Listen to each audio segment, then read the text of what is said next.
Bismillahirrahmanirrahim. Assalamualaikum warahmatullahi wabarakatuh.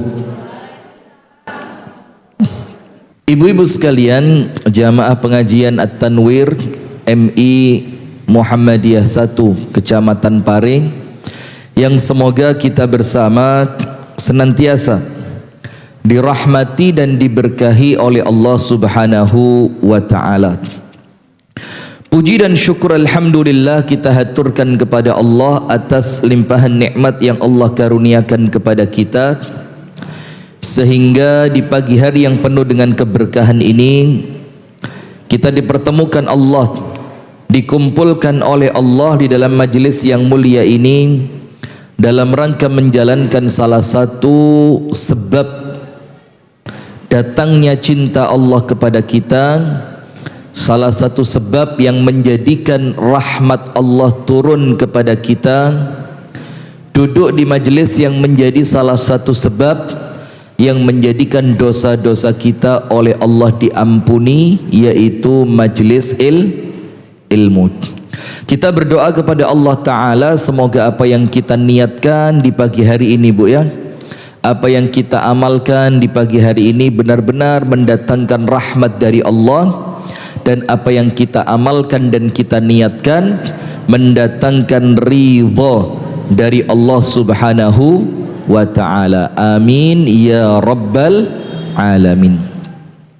Salawat beriring salam semoga tercurahkan dan terlimpahkan kepada uswah kita, suri tauladan kita dan kekasih kita bersama, Nabi besar, Nabi agung, An-Nabi Muhammad sallallahu alaihi wasallam, beserta seluruh keluarganya, beserta seluruh istrinya, beserta seluruh sahabatnya, dan seluruh di antara umat dan pengikutnya yang terus menjalankan tuntunan dan ajarannya ila yaumil qiyamah.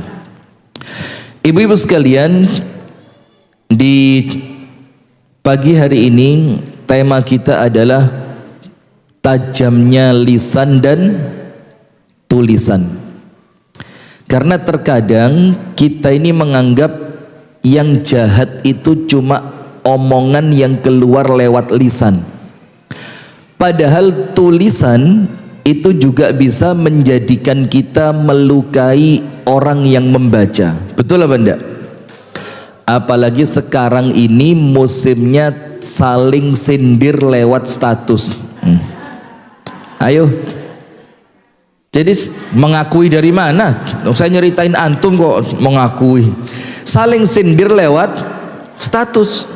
Nulis apa yang bikin orang lain penasaran, nulis apa yang membuat orang lain merasa dirinya yang dituju, kemudian masang sesuatu niatannya ngenyek orang lain, menghina orang lain, kemudian dia nge-share video, tapi video itu bukan untuk dia tapi untuk mukul orang lain. Pernah kejadian? Anda korban atau pelaku? Bagus, ngaku. Bagus, pelaku. Sip ya, cocok. Duduknya yang jauhan, jangan deket-deket, bahaya.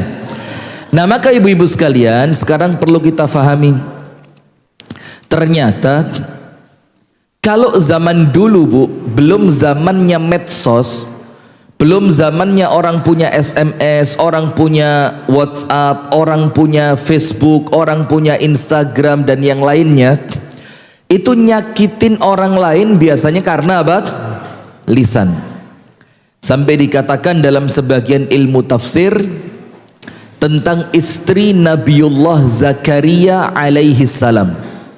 Ini istrinya seorang nabi. Itu disebutkan di dalam Al-Quran, wa aslahna lahu zaujah. Kami perbaiki untuk Zakaria keadaan istrinya. Ada dua tafsir di sini.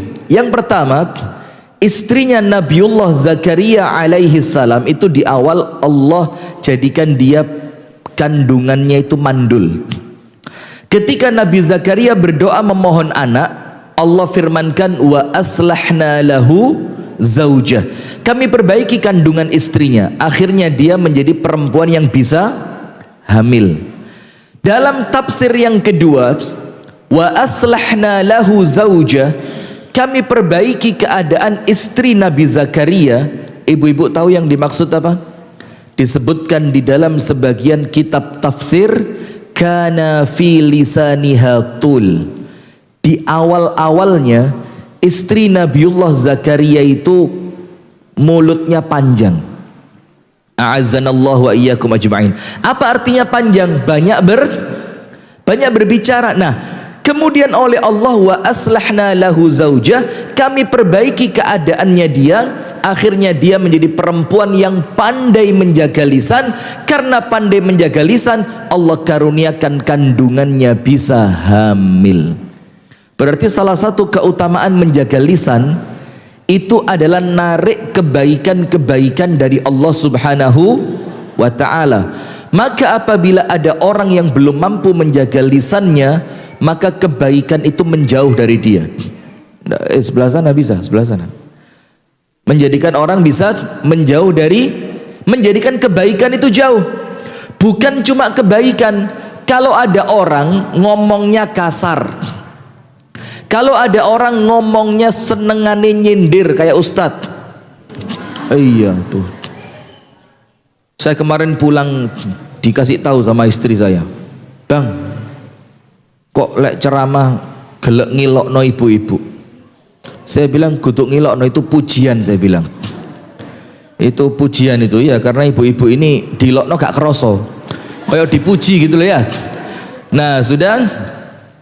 Maka ibu-ibu sekalian, jangankan kebaikan, temen saja, konco, soulmate. Ya kalau udah soulmate udah beda lagi. Itu dia tidak akan mendekat kepada kita ketika orang tersebut tidak mampu menjaga lisannya untuk menjaga perasaan kita. Betul apa enggak? Ngomongin tas tos, akhirnya itu melukai. Nah, apabila Anda menginginkan kebaikan itu Allah datangkan, Anda menginginkan teman-teman itu menjadi nyaman di sekitar Anda, maka lisannya dijaga. Latihan ngempet, latihan ngempet omongan. Jangan niru-niru lambe sisa. Apa? Turah. Sudah follow belum? Belum. Coba follow, bagus itu. Nah, ini mumpung saya ingat Bu ya, kemarin ada temennya ibu-ibu meninggal ya. Itu insya Allah baik. Meninggalnya itu dalam keadaan pulang menjenguk orang sakit. Sementara orang yang menjenguk saudaranya yang sakit itu dinaungi 70.000 malaikat. Nah, tapi hati-hati, pelajaran buat kita apa? Meninggal itu bisa sewaktu-waktu. Lah kok pas mangan cilok terus kelelekan mati ya apa? Ayo. Nah, maka itu pelajaran buat kita. Beliau insya Allah berangkat dengan semua kebaikan yang beliau bawa ya. Berarti sekarang PR-nya untuk siapa? PR-nya untuk kita, bisa ndak meninggal dalam keadaan yang baik. Nah, kalau lisannya begini, itu ndak usah kaget, biasalah ya. Kalau Anda merasa baik tambah salah loh ya. Kalau lisannya seperti ini, masih gak karuan, masih suka menggunjing orang, suka ghibah, wabot itu. Suka ghibah orang, suka ngerasani orang, suka maido hasanah. Maido apa mauidhah? Oh, mauidhah ya. Suka maido orang, ya tentu akan susah mendapatkan kematian yang baik. Nah, tapi sekarang dari yang awalnya lisan, sekarang mulai muncul orang yang bahasa Jawanya itu wedi ngarep wani mburi. Wedi. Jangan keras-keras, masuk TV nasional. Nah, maka dengan itu ada orang yang mengatakan, ini kalau di depan saya baik, tapi di belakang saya dia jahat. Nah, oleh sebab itu sekarang mereka memanfaatkan yang namanya tulisan. Karena kalau lisan itu kan langsung ngomong. Tapi kalau tulisan kan iso diwolak-walik titik, pakai inisial, pakai nyindir yang rumahnya sebelahan sama masjid, pakai nyindir yang di rumahnya ada pohon ini, pohon itu, yang suaminya begini begitu, yang bodinya kayak lemper, kayak ini, kayak itu. Nah, mulai sindiran itu muncul. Nah, berarti sekarang hati-hatinya Bu, bukan cuma hanya lisan, tapi juga hati-hati pada masalah tulisan. Nah, memang paling aman Bu ya, paling aman. Itu kalau ndak penting-penting banget, ndak usah nulis status. Status itu yang flyer pengajian, pengumuman pengajian, sampaikan satu hadis Nabi, satu ayat Al-Quran, itu manfaat. Atau nulis di status subhanallah, subhanallah, subhanallah. Akhirnya orang yang baca status baca apa? Zikir subhanallah, subhanallah, subhanallah. Anda setiap ada orang baca status Anda dapat pahalanya. Daripada sudah jelek, sombong, kok enggak perasaan belas. Loh, orang sing moco iki sopo iki? Akhirnya muncul banyak persepsi, muncul banyak suudzon, muncul banyak prasangka buruk yang itu nanti di screenshot. Ini kan tukang screenshot semua. Tangkapan layar itu loh, crack, langsung kirim nang grup yang isinya cuma 2 orang. Lek wong loro lapo grup ya? Jabri aja 3. Kirim grup yang isinya cuma 3. Iki, iku. Sudah. Tulis 3. Mbak, deloken Mbak statusnya sapa kira-kira, tak tutupi jenenge. Mulai ngarang-ngarang, ala wis seru lek model ngono iku lak lambene sing iki sih. Lho. Iya Mbak, betul. Lah ya ngono iku gak ndang suwe ae lambene ya. Nah, ini bahaya. Maka paling aman sekarang jangan tulis status kecuali untuk kebaikan. Wes, kalau mau nyindir orang, sindiran ketika sholat tahajud. Tidak bisa Ustadz, oh nggak tahu sholat tahajud. Iya lupa. Kalau nyindir orang, sindir waktu Anda buka puasa. Tidak tahu Ustadz, nggak tahu buka bendino mangan tok. Kalau nyindir orang, sindir ketika sholat duha. Tidak bisa Ustadz. Waktunya sholat duha pas senam. Masa model kayak gini senam ini? Sudah, ini ceramahnya jaga lisan lah kayak gini. Nah, maka dengan itu ibu-ibu sekalian, kita perlu tahu. Yang pertama, silakan ditulis. Nomor 1, hadis dari An-Nabi sallallahu alaihi wasallam. Ketika Nabi besar Muhammad sallallahu alaihi wasallam ditanya oleh para sahabat, "Ya Rasulullah, apa perkara yang paling banyak memasukkan manusia ke dalam api neraka?" Jadi, ma aktsaru ma yudkhilun nasa an-nara. Apa perkara yang paling banyak menjadikan orang masuk ke dalam api neraka? Tulis dulu poin pertama.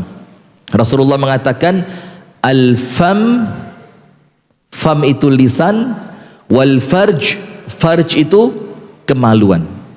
Ini 2 perkara yang paling menjerumuskan manusia ke dalam api neraka.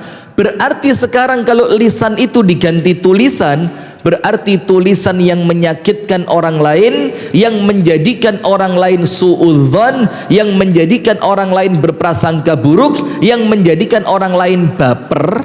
Faham enggak? Kok sepertinya nyindir saya. Bales nanti yang sana bales lagi. Loh iki kok wani bales aku? Oh, mulai kurang ajar. Tak tagih hutangmu lak bingung. Nah, bales lagi. Nulis, gak usah nyindir-nyindir, utangmu bayaran. Bales lagi sebelah sana. Alah ngutangi mek 3 juta kok ruwet men, ramen. Loh, mali ketoro. Walah wong iku mbek wong iku sing tukaran. Nah, maka dengan itu berarti sekarang ketika lisan itu diganti dengan tajamnya tulisan, berarti tulisan pun bisa menjadi penyebab terbesar orang masuk ke dalam api neraka. Nah, kemudian dari hadis Muadz ibnu Jabal, suatu hari Rasulullah sallallahu alaihi wasallam ini bercerita kepada Muadz ibnu Jabal. Ceritanya tentang semua pintu kebaikan. Tentang apa? Semua pintu kebaikan. Salat tahajud, sedekah, puasa. Puasa itu tameng, tahajud itu cahaya, sedekah itu menaungi. Rasulullah cerita semua pintu-pintu kebaikan. Kemudian setelah itu apa? Rasulullah mengatakan, ala ukhbiruka bimilaki dzalika kulli. Muadz, mau ndak tak beritahu siapa orang yang akan mendapatkan semua kebaikan itu? Jadi dengan menjaga satu perkara, maka tahajud Allah ringankan untuk dia. Dengan menjaga satu perkara, maka puasa Allah mudahkan buat dia. Dengan menjaga satu perkara, maka sedekah itu untuk dia itu sesuatu yang tidak berat. Apa kata Rasulullah? Kuffa alaika hadza, jagalah lisanmu. Terus Muadz ini tanya kepada Rasulullah, ya Rasulullah, hal inna muakhidhuna bima natakallamu bih? Ya Rasul, apakah omongan kita ini oleh Allah bakal dihisab? Apakah karena omongan ini Allah akan mengazab kita? Bayangin, karena pikirannya Sayyiduna Muadz bin Jabal, kita ini ngomongnya kan terlalu banyak. Mosok dihitung satu persatu sama Allah?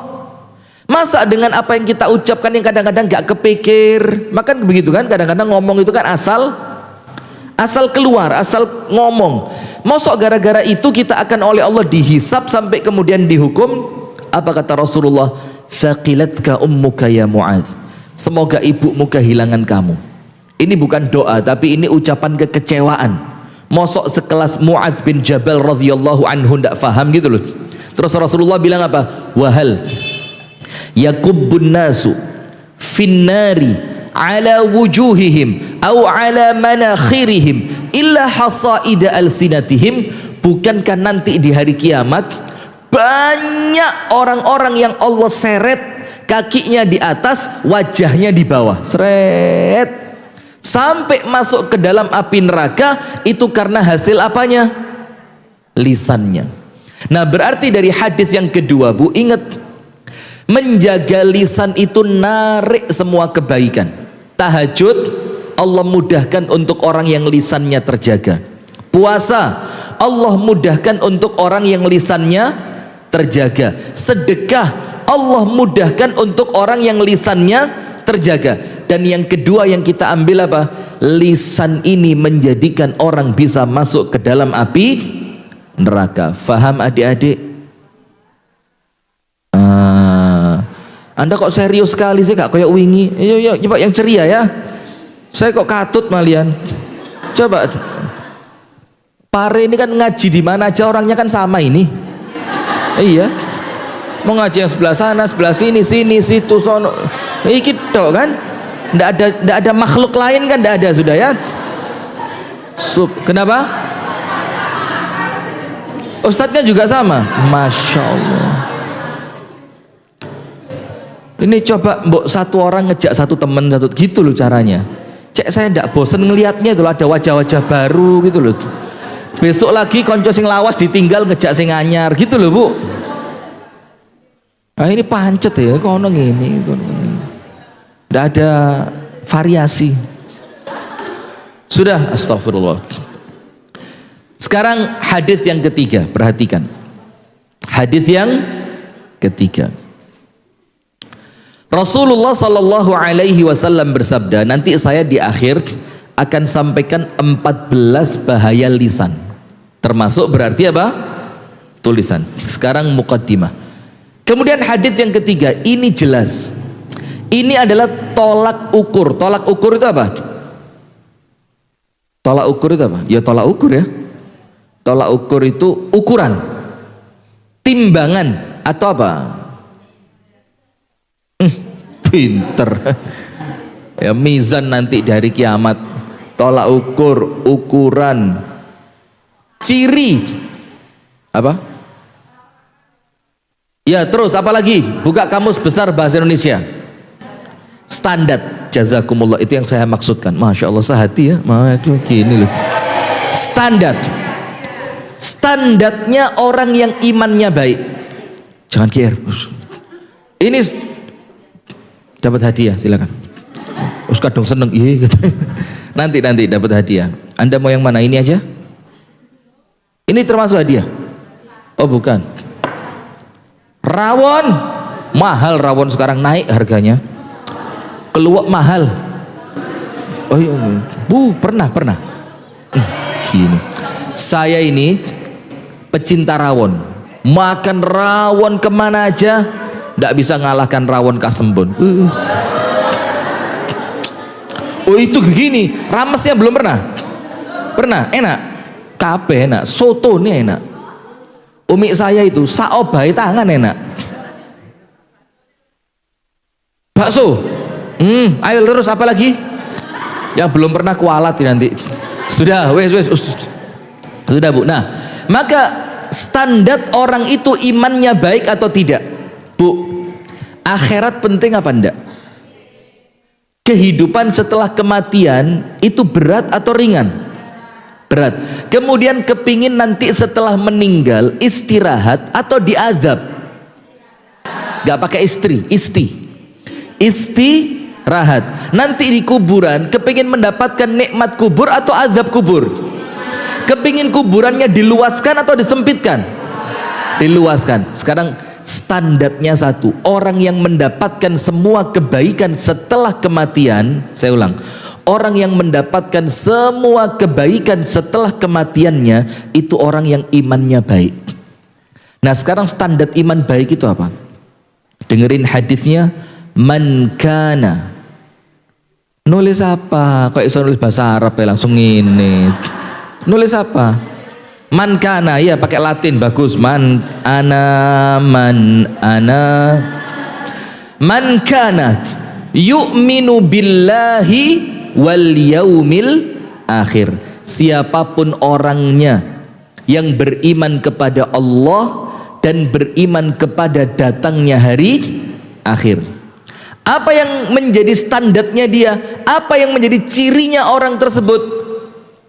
Falyaqul khairan, omongane mesti becik, ucapannya mesti baik, au liyasmut, atau dia lebih terkenal orang yang suka diam.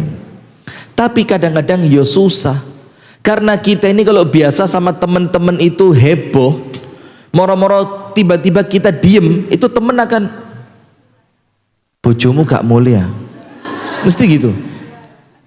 Nanti pertanyaannya, kini apa? Wayahe bayar tagihan dah? Atau kini apa? Omamu dijabel bang. Nah, tapi tidak apa-apa, dilatih. Sekali orang akan merasa aneh, 2 kali mungkin orang mulai biasa, 3 kali itu akan menjadi ciri khas Anda. Kalau tidak bisa berbicara yang baik, mendingan apa? Diam. Lah kita ndak, timbang sepi ngapusi rapopo.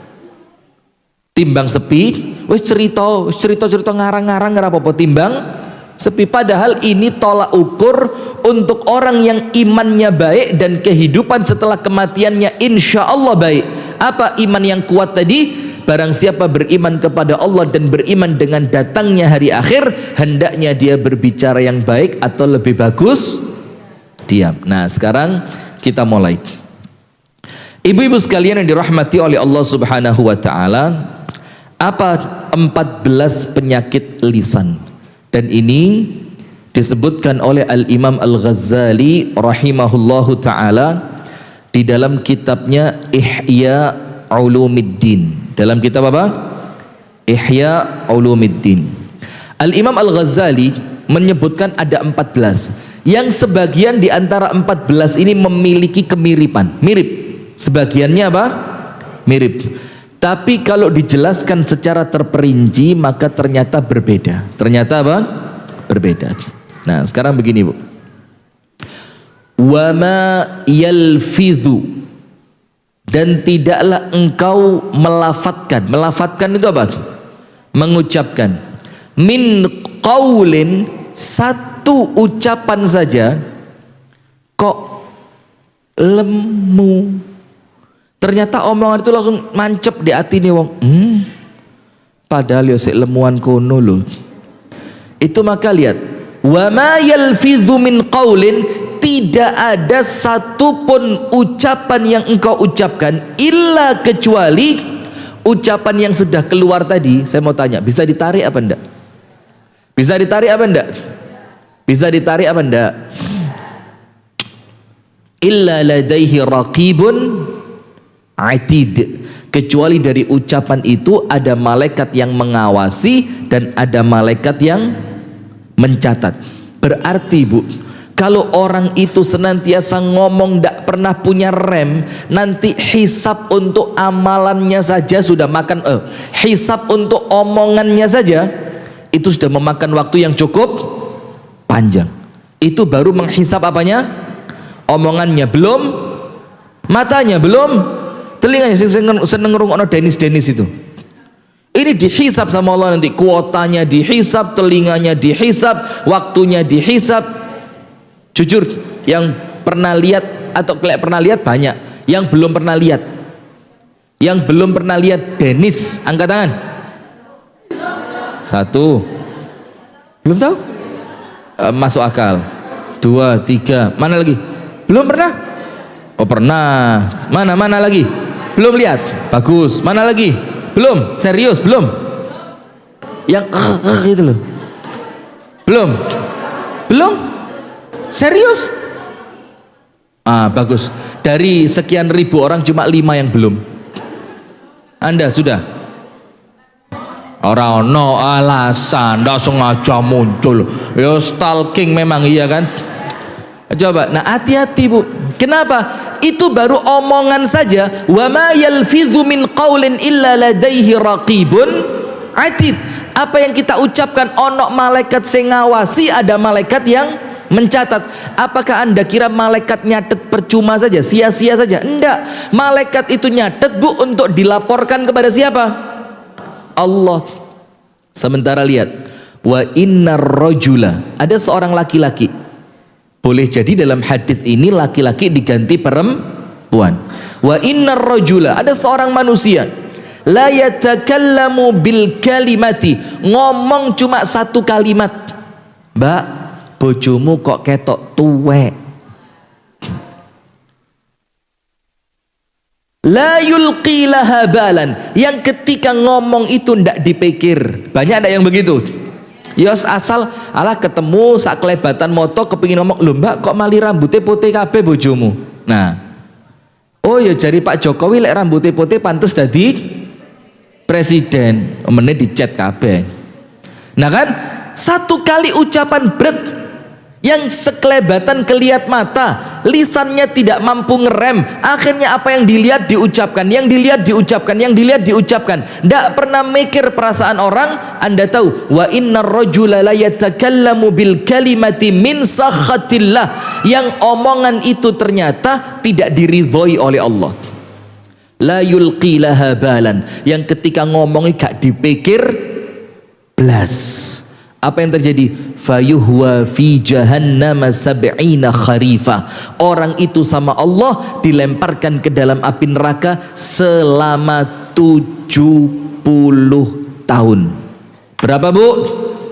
70 tahun. Nah, maka ketika malaikat mencatat wa ma yalfidhu min qaulin illa ladaihi raqibun atid, itu malaikat nyatet bukan sia-sia, dilaporkan kepada siapa? Allah. Dilihat, cek. Oh ini kata-kata tidak benar ini kata-kata menghina ini kata-kata godaan ini kata-kata fitnah ini kata-kata adu domba ini kata-kata suudzon ini, dicatat semua. Baru satu saja nerakanya 70 tahun. Lah kalau sampai 50, 70, bahkan mungkin tidak terhitung berapa lama di neraka. Nah maka wa ma yalfidhu min qaulin illa ladaihi raqibun atid. Hati-hati, setiap kita ngomong ada malaikat yang mencatat dan catatannya dilaporkan kepada Allah. Tapi sebaliknya untuk ibu-ibu yang solihat ini, masya Allah, amin. Ya ndak merasa malu dengan aminnya gitu. Ibu-ibu yang solihat ini ya, Amin ya rabbal alamin. Tapi insya Allah begini Bu ya, ini jujur jurune hati. Wis talah. Lek sik gelem ngaji iku sik juara.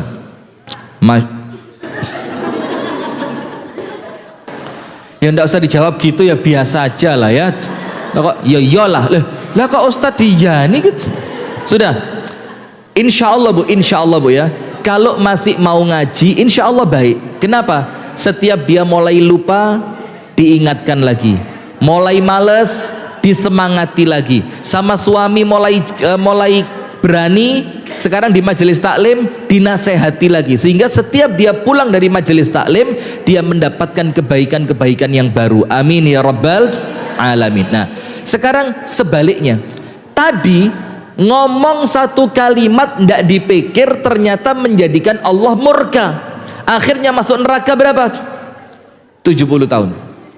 Sebaliknya, wa innar rajula, ada seorang laki-laki ataupun perempuan, la yatakallamu bil kalimah, ngomong satu kalimat min ridwanillahi ta'ala, yang kalimat yang dia ucapkan itu Bu, itu kalimat yang dicintai oleh Allah. Contohnya apa? Zikir. Anda zikir harian yang paling sering Anda baca apa? Cocoknya istighfar kalau ini? Loh masa istighfar tidak cocok? Lah ya sudah kok disuruh istighfar kayak orang tidak pernah punya dosa aja. Misalkan ada orang yang suka yang namanya al-baqiyatus salihat. Apa al-baqiyatus salihat dalam surat Al-Kahfi? Wal baqiyatus salihatu khairun 'inda rabbi astaghfirullahalazim. Baqiyatus salihat itu ditafsirkan oleh Nabi Muhammad dari hadisnya Utsman bin Affan. Apa al-baqiyatus salihat? Ucapan yang pahalanya kekal, tidak akan berkurang dan menjadi simpanan Anda di sisi Allah. Namanya apa? Al-baqiyatus salihat. Ucapan yang pahalanya kekal, tidak berkurang sebagai simpanan di sisi Allah. Kata Utsman apa? Sami'tu min Rasulillah, aku mendengarkan dari Rasulullah bahwasannya kalimat-kalimat al-baqiyatus salihat itu ada 5. Ada berapa? 5. Nggak usah ditulis juga, panjenengan sudah hafal kalau ini. Insya Allah sudah sering. Subhanallah, walhamdulillah, wala ilaha illallah, Allahu akbar, tambah 1. Wala haula wala quwata illa billah. Itulah kalimat-kalimat yang mungkin keluarnya juga spontanitas, otomatis, settingan pabrik. Karena ini kan pabrik dari majelis taklim semua. Ini keluaran majelis taklim ya kan? Maka kesandung subhanallah. Anda kalau kesandung apa? Innalillah, enggak apa-apa. Ada yang kesandung itu dok.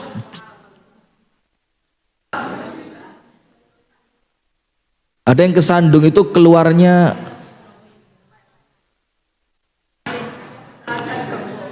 hewan tak sih metu. Mulai hewan yang krik, mulai hewan yang guguk, mulai hewan yang dipakai sebagai dokar, tahu? Anda kalau ada yang lebih kotor lagi Bu.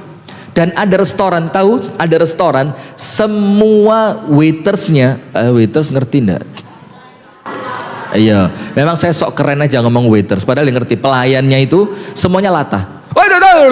Dan itu latahnya elek. Dan itu sempat viral waktu, tapi sudah agak lama, berapa tahun yang lalu itu. Rupanya bangkrut ya, kapok. Nah sudah, maka ibu-ibu sekalian, ada orang yang secara tiba-tiba mengucapkan suatu kalimat yang kalimatnya itu ketika keluar tidak seberapa dipikir, tapi kalimatnya dicintai oleh siapa? Allah. Apa yang terjadi? Contohnya, sering moro-moro ngelihat apa? Subhanallah. Ngelihat sesuatu yang kurang baik, astaghfirullah. Anda mendapatkan sesuatu yang menyenangkan, alhamdulillah. Kroso ati ini roto gak penak, la haula wala quwata illa billah. Atau ucapan hasbunallah wa ni'mal wakil, ni'mal maula wa ni'man nasir. Kalimat-kalimat itu keluarnya dari panjenengan, itu otomatis. Ternyata karena kalimat itu Allah ridho, dengan itu oleh Allah Anda langsung dimasukkan surga. Berarti mendingan ngomong baik atau ngomong buruk? ya bukan perbandingan ya. Nah, sekarang begini Bu, perhatikan. Apa dikatakan oleh Al-Imam Al-Ghazali yang merupakan keburukan lisan nomor 1 sampai 3. Nomor 1 sampai 3 ini mirip. Tulis nomor 1. Berarti kalau tulisan kita maksudkan termasuk apa? Kalau ucapan kita maksudkan termasuk tulisan. Nomor 1.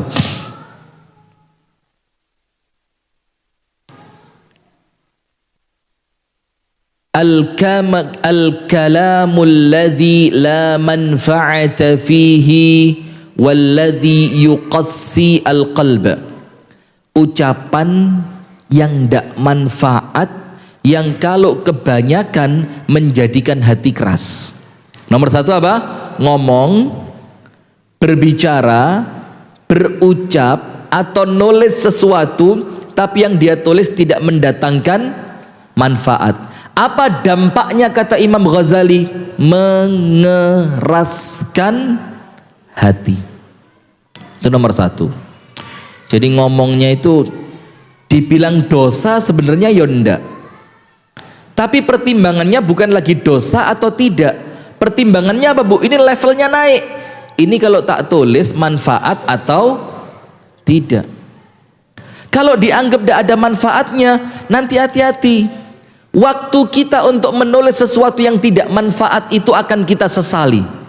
Waktu kita untuk mendengarkan sesuatu yang tidak manfaat itu akan kita sesali. Kenapa dulu tidak dipakai untuk amal ibadah? Kenapa tidak dipakai untuk mengucapkan yang baik, zikir subhanallah walhamdulillah wala ilaha illallah wallahu akbar?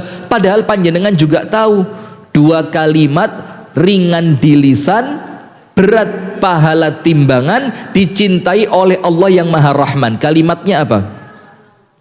Subhanallah wa bihamdihi subhanallahil azim. Itu kalimat yang ringan.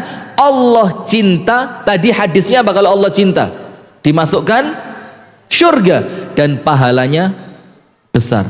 Apa abote? Mbek goreng tempe, ambek goreng fitnah, goreng gosip, mbek ngerasani astagfirullahaladzim, kok iso kayak ngono Mbak ya, astagfirullah, ih masya Allah, la haula wala quwata illa billah, ih ndelok elu jijik Mbak ya, ih astagfirullah. Loh, ki malaikate bingung, api elek.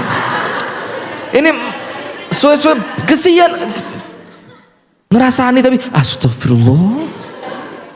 Ih, lo entah Mbak, iku Mbak alise Mbak. Ih, koyo aspal dalan pari lama. Ih, astagfirullah. Amit-amit jabang bayi. Loh, coba. Sudah Bu, mendingan dipakai ngomong omongan yang manfaat, karena omongan itu walaupun tidak berdosa tapi tidak mendatangkan manfaat, termasuk tulisan. Nulis di status, wes pokok asal nulis, walaupun tidak berdosa, tapi minimal akan menjadikan hati kita keras. Berarti nomor 1, berbicara yang tidak mendatangkan manfaat. Nomor 2, ini tulis nanti hadiahnya dari sini. Nomor 2,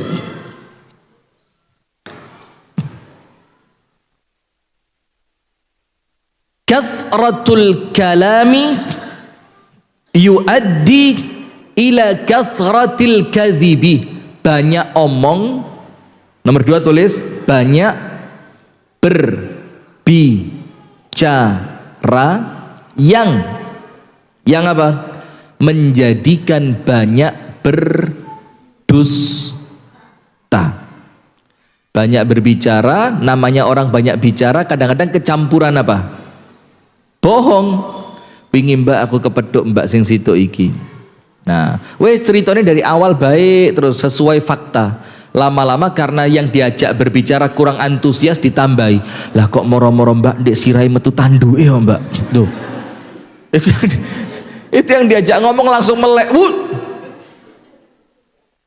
Ya aku gak ketok tibakno anake nyekel pelembungan ndek mburine, pelembungane muncul Mbak.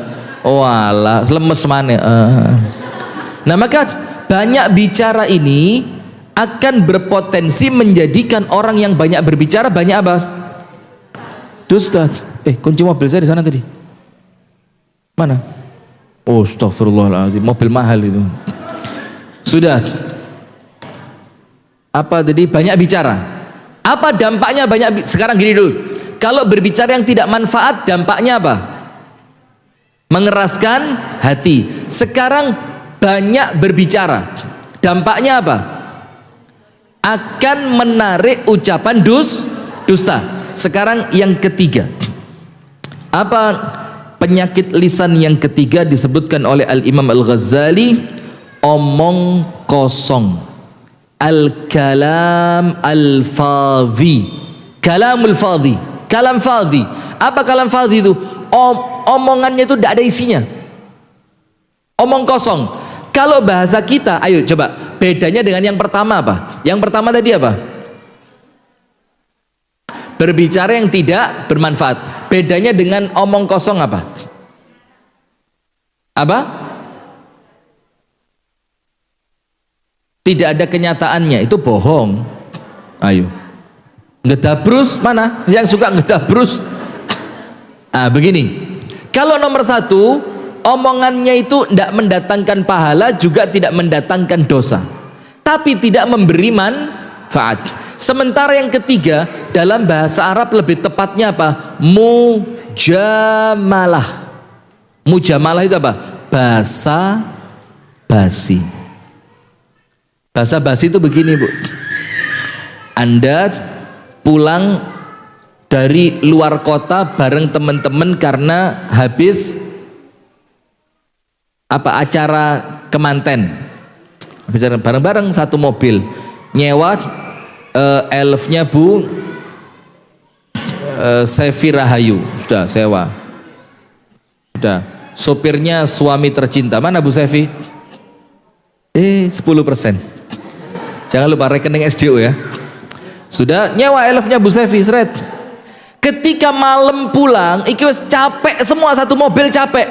Karena waktu itu kemantennya di Australia, lewat jalur darat, cuat gitu kan.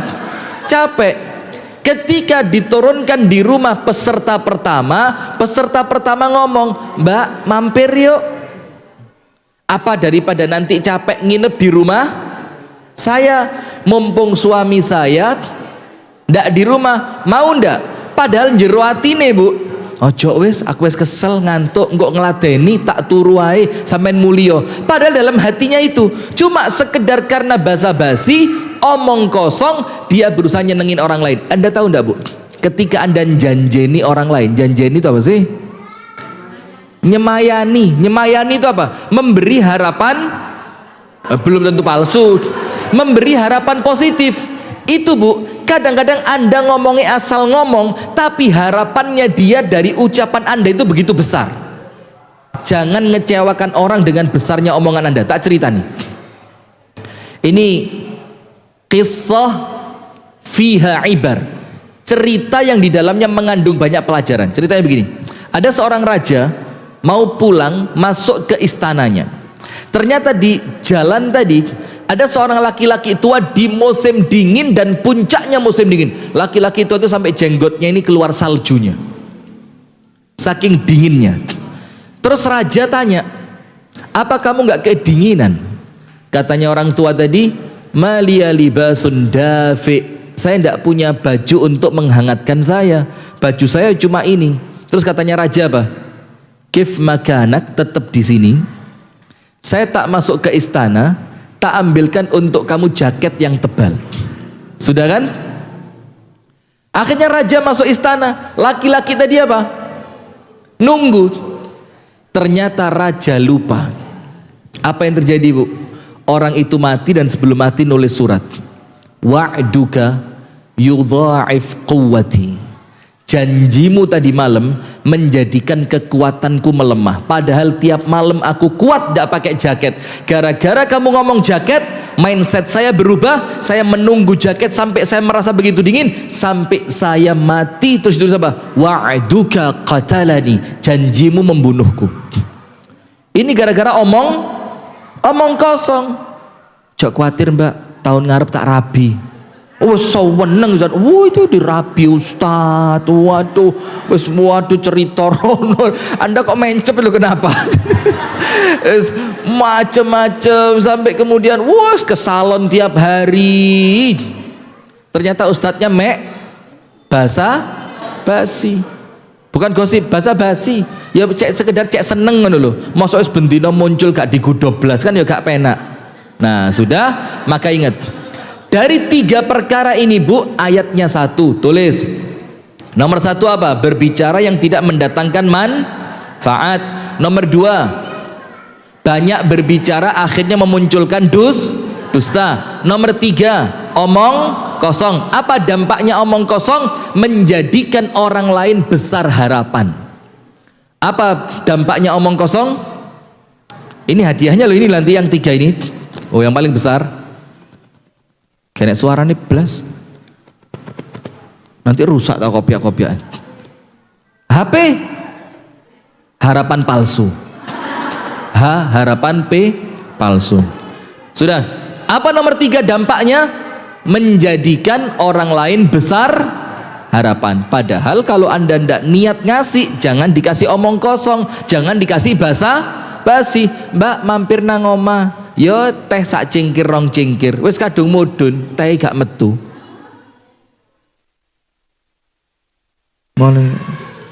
Terus ketika ngomong itu nyindir iklan teh terus. Mbak ndelok gak iklan teh di TV kok.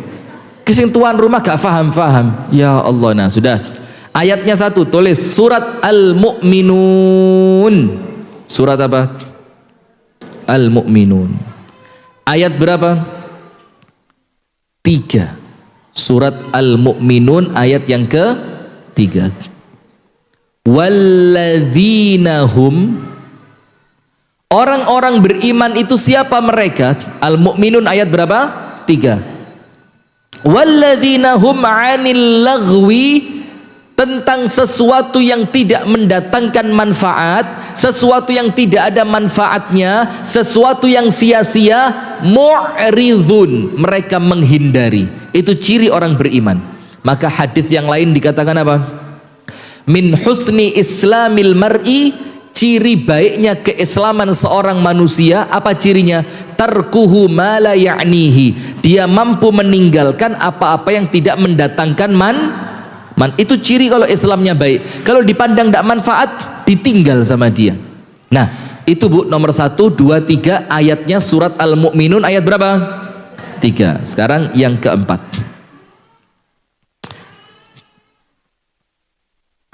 Ucapan yang menyebabkan pertengkaran. Ucapan yang menyebabkan apa? Pertengkaran. Dengan yang kelima mirip.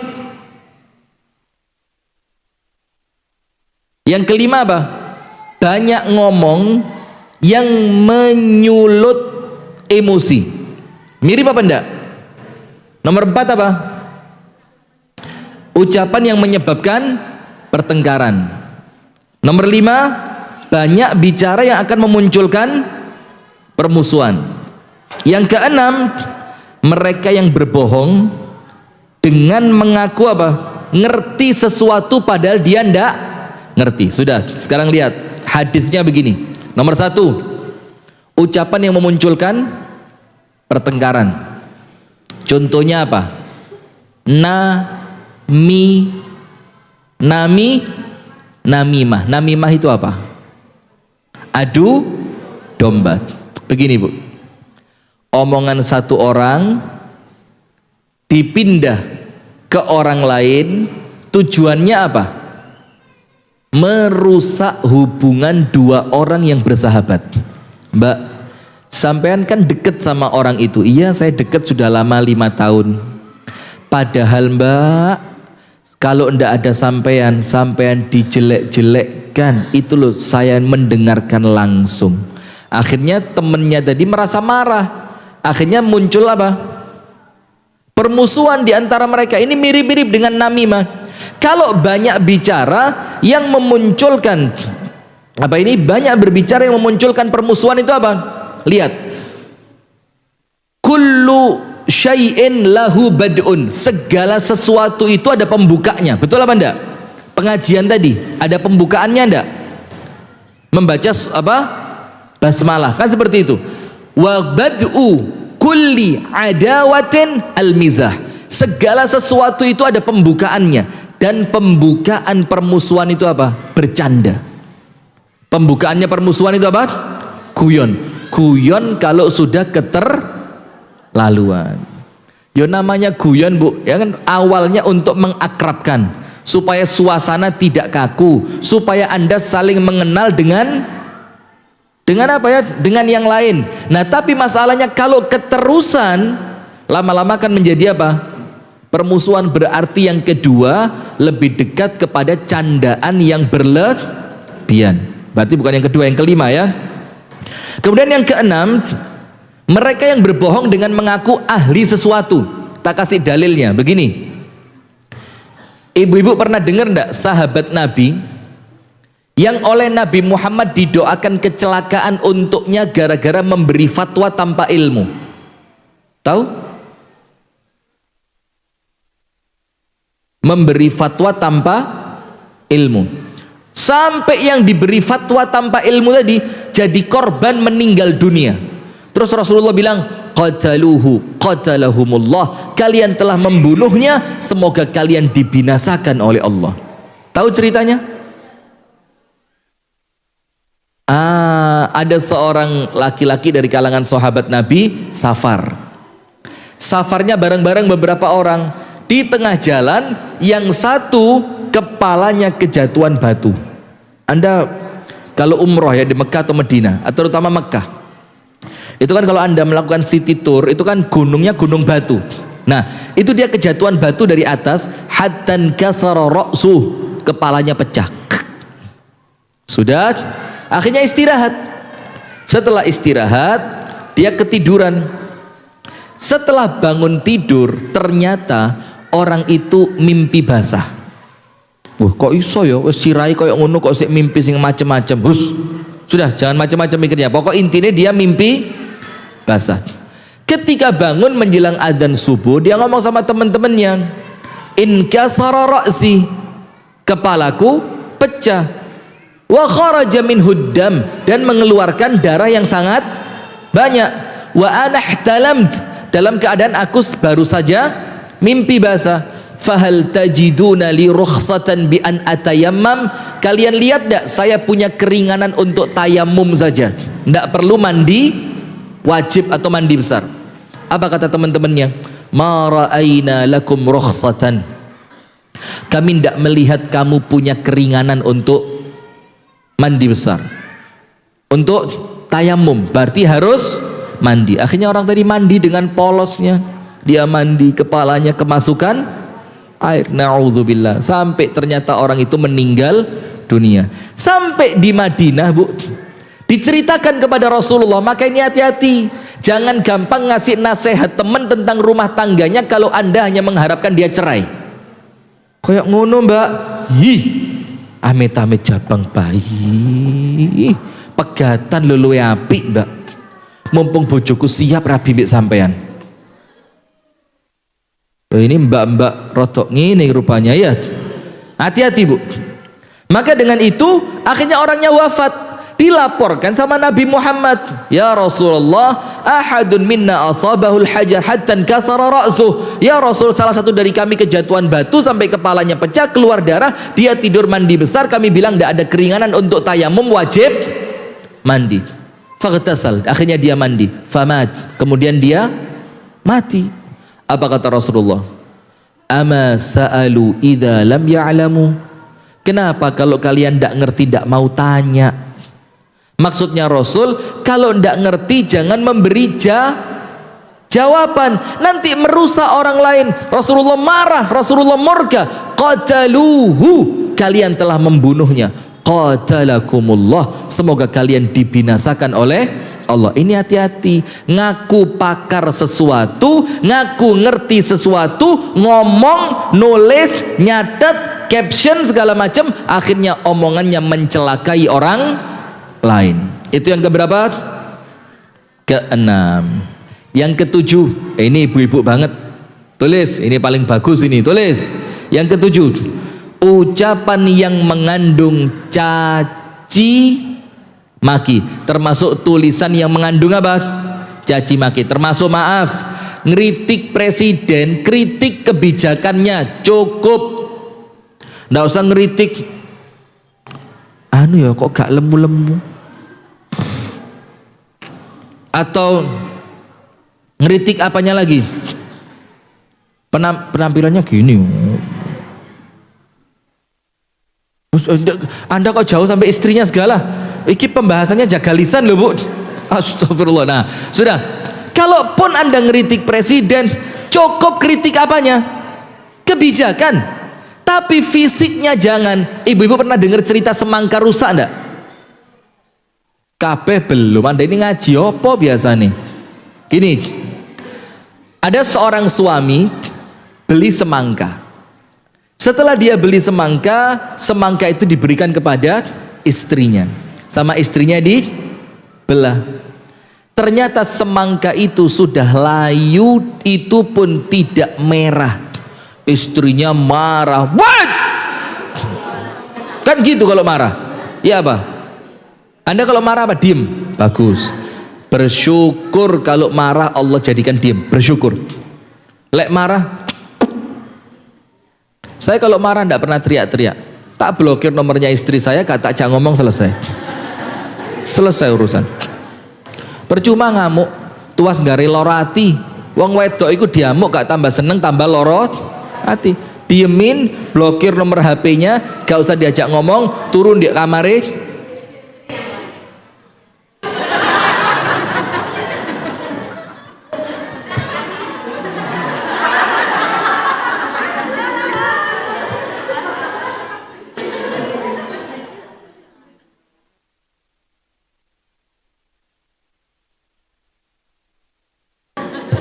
Mana Yuning belum sembuh?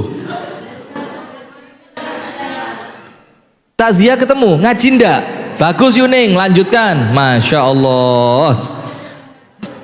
Iya, karena takziah itu pahalanya besar ya. Ngaji lebih besar. Sudah, maka begini. Saya mau ngomong apa tadi? Saya mau cerita apa? Semangka ya. Dipecah sama istrinya, Pak.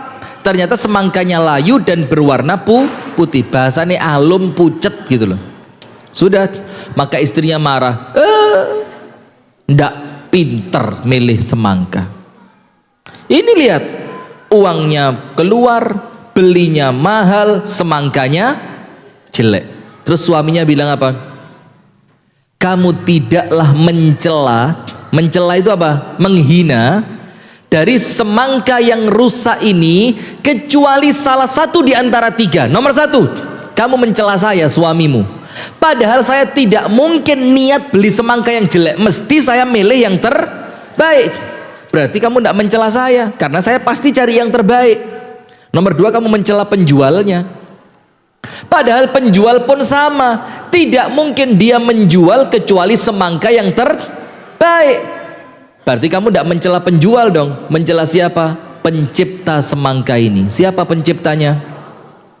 Sama kalau Anda ngenyek orang gara-gara fisiknya. Masya Allah hidungnya mancung ya ke belakang. Masya Allah ukiran hidungnya bagus loh ya, seperti jambu air. Lagi niating muji apa ngenyek? Itu loh mbak yang satu, seger kalau dilihat walaupun gemuk. Duh. Ini karepe apa ini? Ini jelas ngenyek muji. Ini ndai seger mbak yo. Iya, masih ketok lemu loh ya. Nah maka ucapan mengandung cacian ini, kalau yang Anda caci fisik, Anda mencaci siapa? Allah. Karena orang tidak mungkin kepingin tercipta kecuali dengan bentuk yang terbaik. Orang tua tidak mungkin kepingin punya anak kecuali anak yang paling baik. Sementara yang menentukan anaknya bagaimana siapa? Allah. Berarti kalau Anda mencela anaknya orang lain, wih ya Allah, iki lo sekolah kok gadus gini ya, siapa sih mae gitu? Jangan. Sudah, maka ibu-ibu tulis suratnya Al-Hujurat ayat berapa? 11. Berarti yang ketujuh apa? Ucapan yang mengandung caci maki. Ayatnya apa? Al-Hujurat ayat 11. Ini insya Allah ayatnya sudah tahu semua. Begini ayatnya. Sampai jam berapa sih ini? Bu Tia? Biasa jam berapa? Setengah 10. 9. Lah kan sudah mulai.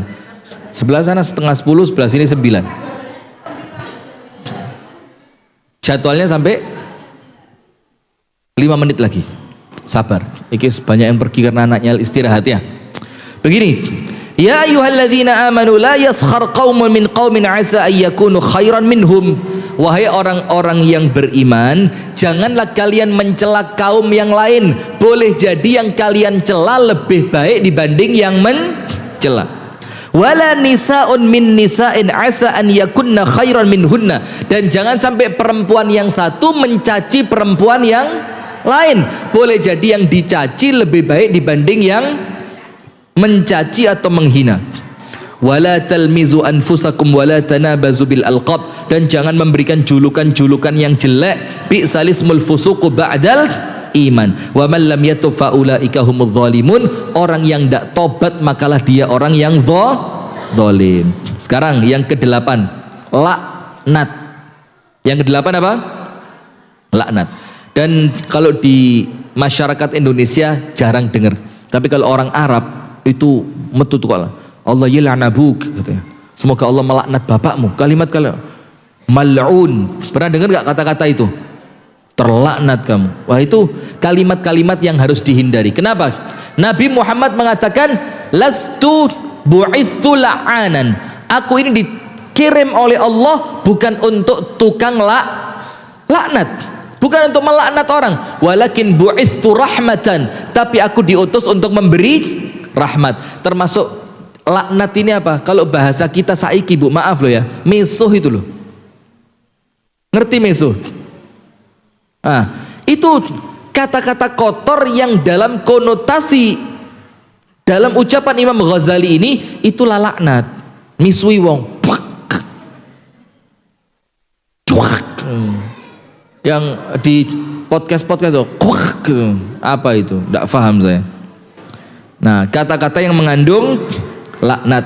Yang ke-9, ungkapan syair yang membangkitkan nafsu seseorang. Lagu. Coba, lagu apa? Timbang ngingu kambinge mending tuku. Paham lagu itu? Lagu tahun berapa itu? Beberapa tahun yang lalu kan? Atau gini, lagu Cinta Satu wes, saya mau tanya, Cinta Satu Malam itu lagu apa? Lagu apa? Nah, itu termasuk kotorannya lisan. Berarti kalau mengucapkan tidak boleh, dengar boleh. Dengar boleh. Loh, Ustaz kok tahu lagunya? Ayo, Anda kok tahu? Terus Anda dengerin aja, tidak dinasehati, tidak didoakan. Ada sesuatu Bu yang kita berusaha menghindari, tapi Melayu nandiai mesti kena. Masuk pasar lagunya itu, naik bis lagunya itu, ngisi HP di counter lagunya itu. Maka mau ndak mau jadi apa? Padahal itu salah satu yang mengotori lisan, mengotori telinga, termasuk penulis lagunya. Coba datang ke undangan, lagunya ya wes lagu-lagu ndak kena. 10, guyon tapi guyonannya itu menghina. Kalau tadi hanya menghina, sekarang apa? Bercanda tapi candaannya apa? Nyakitin. Contohnya apa? Anaknya bakul tahu. Niatnya apa? Bercanda. Tapi nyakitin enggak? Nyakitin. Itulah sampai kenapa Ikrimah, tahu Ikrimah, putranya Abu Jahal, itu ketika Ikrimah masuk Islam, Nabi Muhammad bilang apa? Mulai hari ini jangan seorang pun menceritakan tentang keburukannya Abu Jahal. Kenapa? Karena mengungkit keburukan ayahnya akan menyakiti hati anaknya. Anak itu tukang kebun, anak itu tukang becak, Nggak, itu waktu kita kecil sering kan sudah minta maaf sama orangnya. Sudah minta maaf? Anda tahu Bu, tak kasih satu cerita lagi. Aduh, 5 menit lebih. Enggak apa-apa, saya yang enggak boleh, Anda enggak apa-apa, saya jadwal saya padat. Sombong? Bukan, pamer. Ya enggak juga sih, mau pulang. Imam Muhammad Ibnu Sirin, tahu, ulama di zaman tabi'in, ahli hadis, ahli tafsir, ahli fikih, kaya raya, di akhir usia melarat, enggak punya apa-apa. Sampai ketika mau makan, jual kayu atap rumahnya, dipotongin, dibawa ke pasar, bakal kayu bakar, duitnya dapat buat beli makan tiap hari sampai habis. Muridnya tanya, panjenengan dulu kan orang kaya, kenapa kok tiba-tiba jatuh miskin? Hati-hati loh Bu, ini banyak kejadian. Termasuk saya juga punya cerita. Orang yang kami kenal sukses, pinter, kaya, ngilokno tukang parkir Bu, ndak lama setelah itu hancur. Serius ini, saya lihat sendiri. Ya Allah. Maka hati-hati. Dibilang apa? Pantas jadi tukang parkir, bodoh kamu. Ya Allah, itu langsung betul. Ya belum tentu karena itu, tapi ada kemungkinan bisa jadi karena itu. Maka Imam Muhammad bin Sirin ditanya sama muridnya, kok bisa bangkrut? Dulu kaya raya, kami dikasih makan sehari 3 kali, kok sekarang kamu mau beli makan aja jual kayu? Dibilang apa? Kana yamurru bi rajulun aflas fi tijaratihi fanadaituhu wa asrukhu lahu ya muflis. Dulu ada laki-laki lewat di depan saya, dan laki-laki itu perdagangannya bangkrut, tak guyoni, tak jeriti, wong bangkrut, sekarang Allah membalasku dengan kebangkrutan. Loh, bahaya apa enggak? Termasuk nulis. Ada temennya tokonya enggak laku, ditulis dengan kata-kata yang pedes tapi nyindir. Mbok kira dodolan ki gampang ye jal, bahasa-bahasa puari poli. Jal perasaanmu piye? Ya apa? Terus wis kadung goreng weci sakmono kean, rapayu piye jal? Ayo. Pernah nulis seperti itu? Yang semisal ayo, gak mesti weci yo liyane yo. Mbak kira dadelan gamis ki gampang ya jal? Ya apa? Ayo, dikira saya tidak tahu, mata-mata saya banyak. Hati-hati. Ada yang rekreasi kemana, foto nih ini barang. Ya ada. Loh Ustadz kok tahu? Mata-matanya banyak. Ada yang kacamatanya sebesar wajah. Jadi bukan nutupin mata, nutupin sewenang. Sering ya? Nah sudah. Menghina, tapi niatannya apa? Guyon. Hati-hati. Sekarang yang keberapa? 11. Mengejek orang lain karena profesi. Kalau yang pertama tadi mengejek mungkin karena nasabnya, karena nasibnya, karena mungkin fisiknya. Kalau sekarang karena apa? Profesi. Mbak duwe bojo kok kerjone manol. Ngerti manol? Ya lebih bagus tapi tanggung jawab, ndak pernah selingkuh, ndak pernah marah, jadi suami yang tanggung jawab daripada suaminya parlente pakai jas tapi di sana riba, di sini clubbing, di sana narkoba, di sini sengkuni. Ayo milih mana? Nah, ya ndak milih dua-duanya kalau bisa. Cuma kan daripada sakit hati walaupun suami kaya raya, mendingan suami sederhana tapi nyenengno. Maka jangan menghina profesi orang lain. Kenapa Bu? Disebutkan di dalam hadis, tidaklah seseorang mencela orang lain karena dosa yang dia lakukan, dia tidak akan wafat sampai dosa itu kena sama dia. termasuk profesi. Hei Manol, nanti hati-hati, kalau bukan Anda anak, kalau bukan anak cucu, kalau enggak cucu sampai berapa? 7 ke bawah. Allah itu kalau murka sampai 7, kalau seneng sampai 7.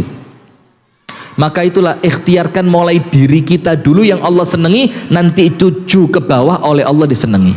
Jangan sampai mendatangkan laknat dari Allah, karena laknat akan sampai 7 ke bawah, dan itu ada hadisnya walaupun diperselisihkan oleh para ulama. Ke-12, membongkar rahasia, dan ini sekarang lewat tulisan, karena lewat lisan wedi, sekarang lewat apa? Tulisan. Bongkar apa Bu? Rahasia. Bongkar rahasia itu apa? Ya bisa dibilang membongkar aib. Aib itu perlu dirahasiakan apa enggak? Perlu. Kalau orangnya menutupi, lah kok Anda bongkar, dosa apa enggak? Jangan Bu, wis lah Bu, jangan. Rahasia orang biarkan jadi milik dia. Sampai dikatakan oleh para ulama salaf, qulubul ahrar kuburul asrar. Apa? Qulubul ahrar, hatinya orang merdeka, kuburul asrar, kuburannya rahasia. Jadi kalau Anda dengar suatu rahasia, kuburan, jangan dibongkar-bongkar. Pinter, hebat, cerdas kalau sampai lupa, bagus kalau sampai lupa. Mbak biar lah tahu diceritani masalah Mbak Iko sing pas tahu ngene-ngene kalau Mbak selali aku, walaupun eling, karena itu bohong untuk kebaikan daripada mengungkit keburukan orang.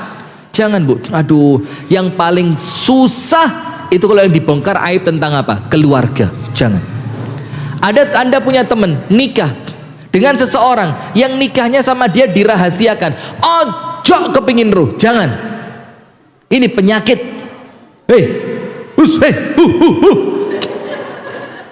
Penyakit. Kok iso rabi mbek iku? Padahal lho Mbak, sadurunge sing njaluk iku ya akeh. Kok oleh koyok ngono? Sampeyan ruh Mbak gak dirami-rami, isin. Coba oleh nom ganteng ustad, petung dino petung bengi nanggap wayang. Sudah, kalau orang tidak bongkar, jangan dikorek. Jangan dikorek. Kenapa? Orang yang mengkorek rahasianya orang lain, Allah akan beberkan aibnya dia. Kalau Allah beberkan aibnya dia, terbuka dan malu walaupun di tengah rumahnya. Hati-hati. Yang keberapa sekarang? 13. Berjanji palsu. Cirinya siapa? Orang munafik. Termasuk janji palsu, ngaku jam 8 mulai 8:15. Ciri orang munafik. Janji berhenti jam 9, setengah 10 belum. Ciri orang baik, ngasih bonus, iya ndak? Ustadz baik. Sudah ndak. Itu ciri orang munafik. Berjanji sampean butuh apa? Mbak, jok khawatir menit tak kei sak truk. Ternyata besok ndak, besoknya lagi ndak. Nah, ini hati-hati, janji palsu. Padahal keutamaan orang yang senantiasa menepati janji, orang itu sama Allah akan ditepati janjinya. Hati-hati loh Bu. Janji itu bukan perkara yang ringan. Yang ke berapa? 14, bersumpah palsu. Disebutkan dalam hadis tentang jual beli. Orang yang banyak bersumpah dalam jual beli, Allah hilangkan keberkahan hasil jual belinya. Mbak, iki barang teko endi? Oh, asli Jakarta. Padahal kulaan dek Perak. Pasar Semut. Apalagi? Kalau saya ke Jakarta itu mainnya di TP terus. Bu Sanum, kemana kita kemarin beli jas yang mahal itu?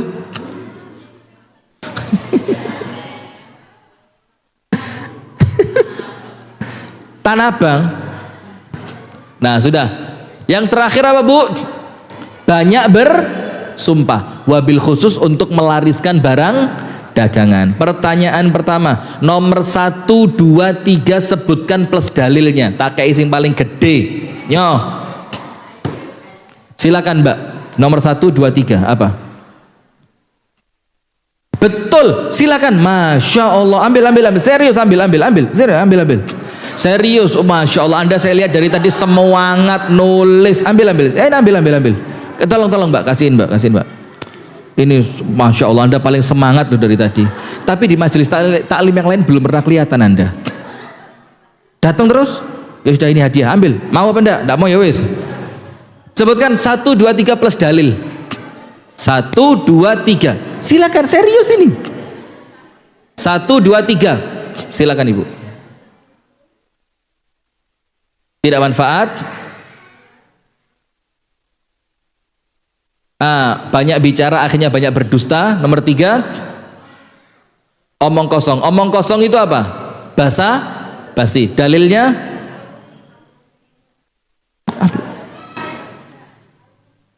sip. Anda mau yang besar apa yang kecil?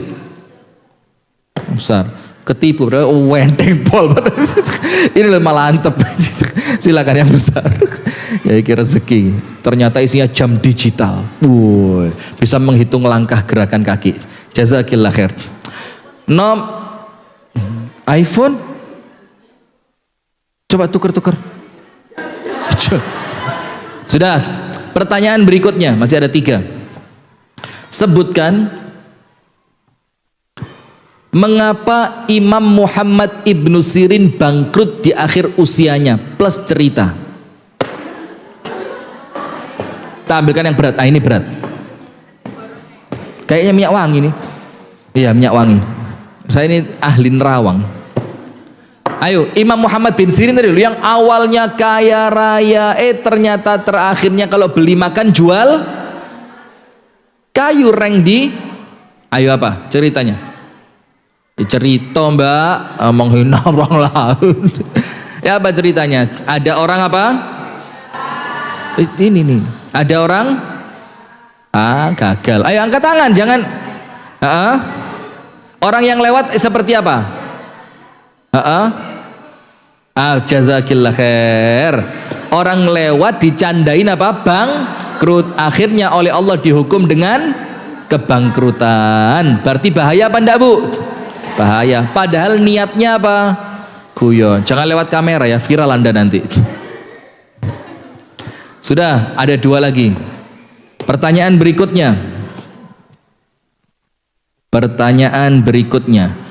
Sebutkan jazakillah khair dalil tentang larangan mengolok-olok orang lain. Surat apa, ayat berapa? Silakan. Nah, yang ini. Ayo sudah, dua-duanya dapat. Al-Hujurat 11. Sudah ibu-ibu yang dirahmati oleh Allah, itu yang dapat kami sampaikan. Semoga ada manfaatnya. Jadi hati-hati Bu ya. Kenapa pengajian jazakillah khair itu? Kenapa pengajian tentang lisan itu penting Bu? Karena memang lisan itu sesuatu yang paling susah dijaga. Saya juga minta maaf Bu ya, omongan-omongan saya kan Anda ngerti kalau saya itu guyon kan, gak serius. Saya bilang apa itu gak serius Bu ya, guyon ya, jangan salah paham. Cuma guyon ini kalau masuk di YouTube, kadang-kadang pemirsa YouTube gak ngerti kalau suasana di tempat ini ya suasana yang beda dengan yang dilihat di YouTube. Maka kalau ada kata-kata yang kurang baik, saya mohon maaf sebesar-besarnya. Semoga ada manfaatnya. Dan itu 14 diulang-ulang Bu ya. Semoga Allah memberikan kita kemampuan untuk menghindarinya. Amin ya rabbal alamin. Subhanakallahumma wa bihamdika asyhadu an la ilaha illa anta astaghfiruka wa atubu ilaik. Assalamualaikum warahmatullahi wabarakatuh.